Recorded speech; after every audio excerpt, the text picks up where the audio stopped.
सरहद पर गोलियां चल रही थी और गांव में गहरा सन्नाटा था। हर कोई डरा हुआ था।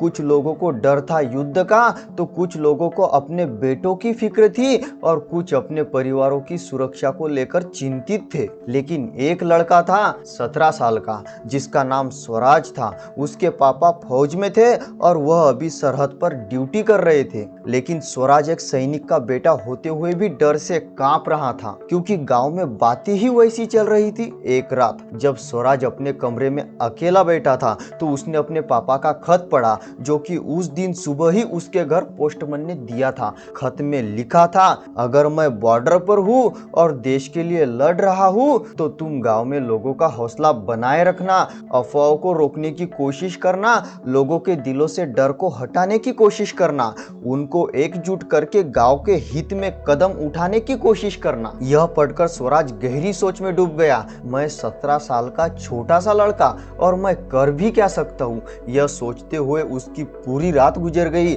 लेकिन उसे एक पल के लिए भी नींद नहीं आई। और जब सुबह हुई तो वह घर से बाहर निकला, गांव के चौराहे में जाकर एक जगह पर बैठ गया। गांव में लोग सिर्फ युद्ध के बारे में बातें कर रहे थे, जिन्हें मरने की बातें हो रही थी, लेकिन हिम्मत की कोई बात नहीं हो रही थी। यह सुनकर स्वराज का मन भर आया। उसने सोचा, क्या मुझे ही कुछ करना चाहिए। तभी स्वराज ने अपने कुछ दोस्तों को बुलाया और उनसे कहा, हमें कुछ करना चाहिए, सब लोग डरे हुए हैं। तू तो खुद ही डर गया था परसों, अब क्या हमारा मसीहा बनेगा।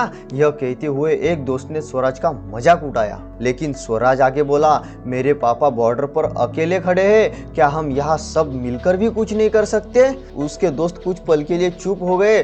फिर एक ने कहा, ठीक है, बताओ क्या करना है। स्वराज ने अपनी पूरी बात उनके सामने रखी, जिसके बाद उन्होंने गांव के चौराहे पर पोस्टर लगवाना शुरू किया, जिससे उन्हें गांव में फैल रही अफवाहों को तुरंत रोकने में सफलता मिली। उन्होंने मिलकर बुजुर्गों के घर राशन पहुंचाया, जिनके घर पानी की समस्या थी उनके घर पानी पहुंचाया, जिनको दवाइयों की जरूरत थी उनके घर दवाइयाँ पहुंचाई। धीरे धीरे लोग उनसे जुड़ने लगे, एक दूसरे की मदद करने लगे।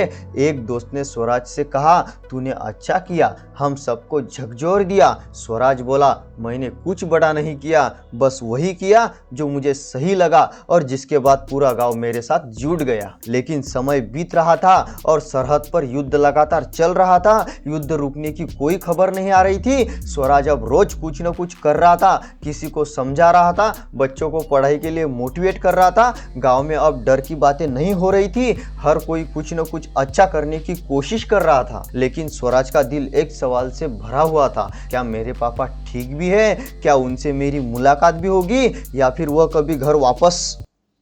बस इन्हीं सवालों से स्वराज सुन्न पड़ गया था। एक रात स्वराज अपने आंगन में बैठा था, तभी उसकी माँ आती है और बोलती है, तेरे पापा घर आ रहे हैं। स्वराज सोच में पड़ गया कि सरहद पर युद्ध शुरू है और मेरे पापा घर आ रहे हैं। तभी वह पड़ोसी के घर लगे रेडियो पर रात 7:30 बजे की न्यूज सुनता है, जिसमें युद्ध रुकने की बात होती है और देश के पीएम देश में शांति बनाए रखने का आह्वान करते हैं। यह सुनकर स्वराज को एक गहरी तसल्ली मिली। 3 दिन बाद जब स्वराज के पिताजी घर लौटे तो उन्होंने देखा कि गांव का माहौल बदल चुका था।